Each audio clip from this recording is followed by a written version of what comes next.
really happy to be at now, and I really hope that the carbon markets will grow from here. I think that is a missing piece of capitalism, that is pricing and putting a value on nature, and a carbon market is hopefully just the first step of doing that. But soil is a magic wand almost to help us cure a food system which has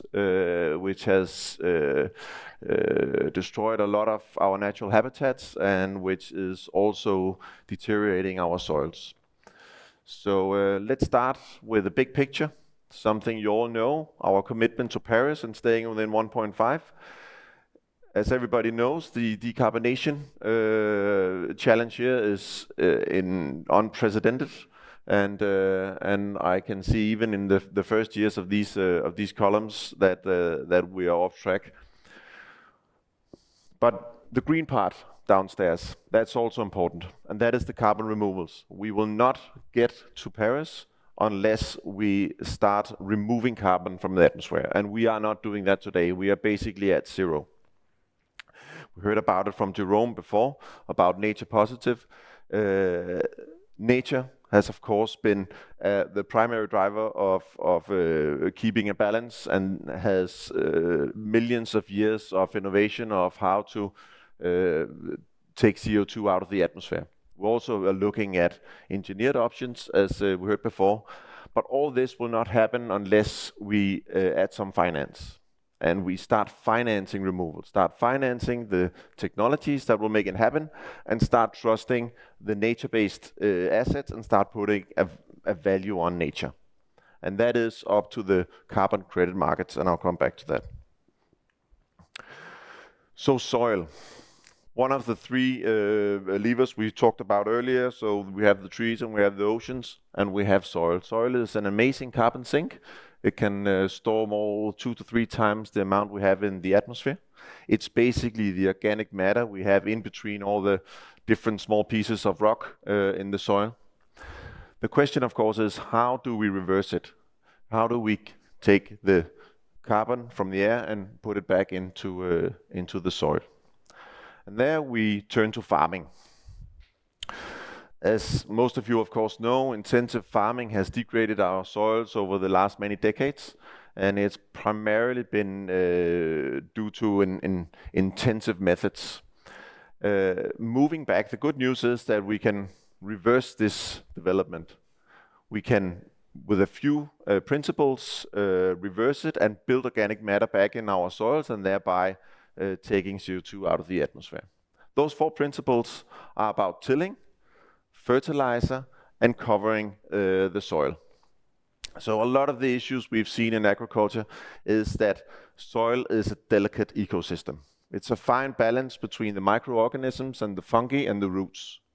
So when we plow and we till, we basically cut the forest and destroy the ecosystem year after year after year.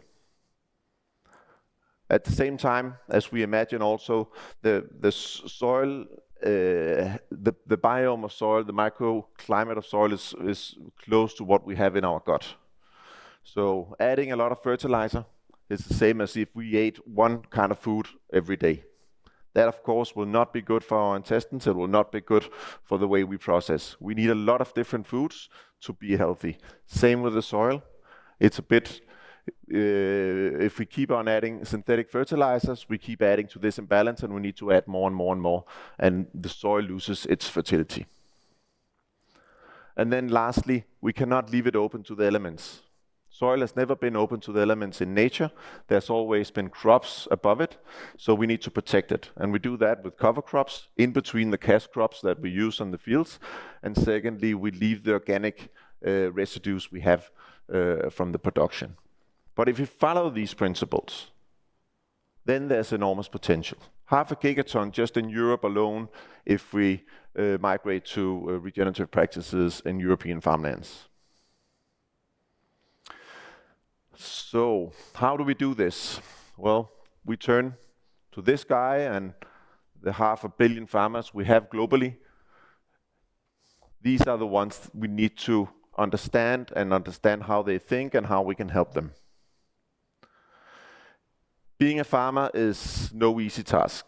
It's a complicated business with a lot of uncertainties all the time. There's weather, there's soil types, there's new regulation, there's new technologies, and they basically live on a 1-year cycle where they sow and they harvest, and then at the end of the year, with the profits they have, they resettle their loans.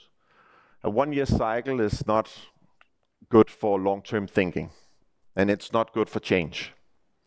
So with agriculture, with farmers being often heavy in debt and with small margins, they're clearly risk averse and reluctant to change. So how can we help them? Well, we need to understand what they're basically facing. If we look at regenerative agriculture, it is profitable. It makes sense. It's a good business case over a few years. You have lower cost in the end, and you have the same yield or even better yield. So the question is, how do we get there? Because you usually have a 3 to 5 year drop in yield, together with more investments in new type of machinery.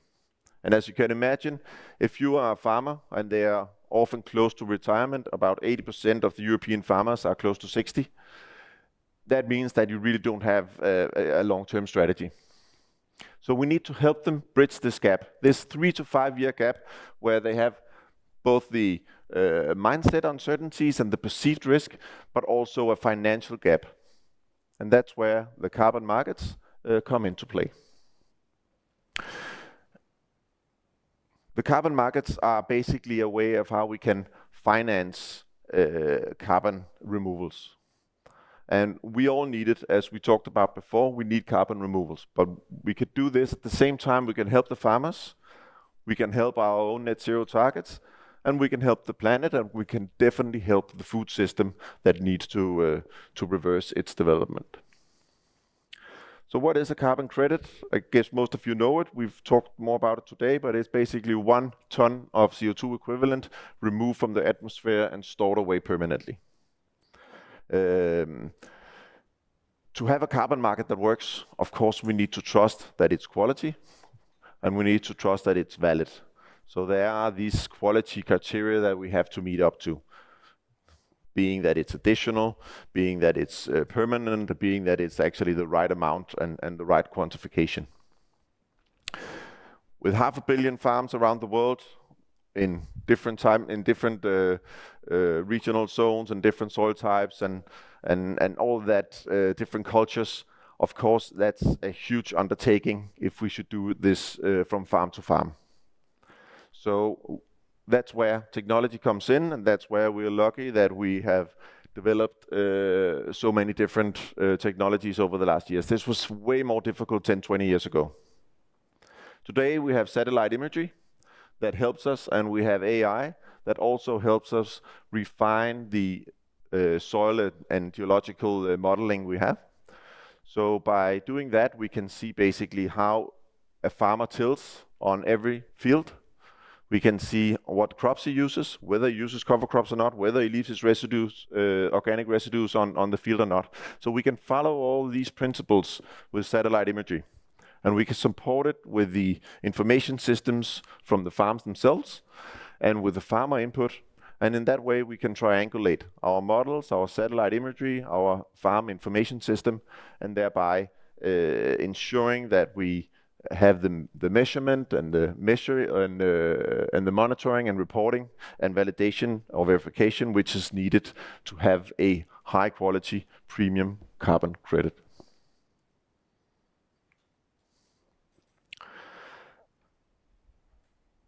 And as Jerome mentioned here, we need to think outside just climate. We're at a point in time where, as we heard before, nature is also being destroyed all over the world, and we need to think nature positive in the same way we think climate positive. And that is also what soil carbon can do. It can unleash or unlock this trifecta that Good Carbon was also talking about: climate, people, and nature. On climate, sequestration and cutting reductions is one thing, but also being resilient to weather phenomena is another big advantage. And lastly, just having vegetation on top of bare soil also helps temperature regulation. Then the moist and the shadow and so on helps ensure that we have stable temperatures. And nature, as I said, it's a delicate ecosystem, but what's amazing is that 60% of all species live underground. It's a recent study, but it is overwhelming. And think about it, it's 60%. I know it's not sexy animals like a panda or a tiger. It's microorganisms, and it's fungi, and it's bacteria, but it's there, and it's the foundation both from biodiversity below ground, but it's also the foundation. It correlates to biodiversity above ground. So if you have a healthy soil, you have more insects. When you have more insects, you have more biodiversity. We all know about the problems with water. It retains water, it keeps water better, but it also helps getting a better balance in terms of pest control. When we see a lot of pests or diseases and so on, it's usually a picture of an ecosystem that's not in balance. And that's why we use a lot of pesticides. And again, same with the synthetic fertilizers, you need more and more and more to keep it in play because you keep coming out of balance. And lastly, for the people, in most areas in the world, we see an urbanization. We see people moving from rural areas to cities. Regenerative farming is more profitable long term. It's a way of empowering the communities again. It's a way of working with nature instead of against nature. And then there's a whole link to our gut again. Several studies show that produce or products from regenerative agriculture are more nutritious and have more positive bacteria than other products, and is therefore more positive for our well-being. So in conclusion, I hope that also you look at the carbon markets and say that that is an interesting option, and that we also have a responsibility outside our own value chains. If you do so, then look at the market as a whole. It is not yet a very fluent market or well-functioning market. There's prices all over. But if you go with a portfolio approach and look at some engineered removals, look at some avoidance, and then look at nature-based as the predominant part of your portfolio, I think you are a long way. And so in conclusion, you could say, we need removals. To get removals, we need to have a carbon market, and we need to finance it. And to finance it, well, we need to lean in and start buying credits and work with credits and have a credit strategy. And if you have that, then prioritize nature. That's all for me. Thank you.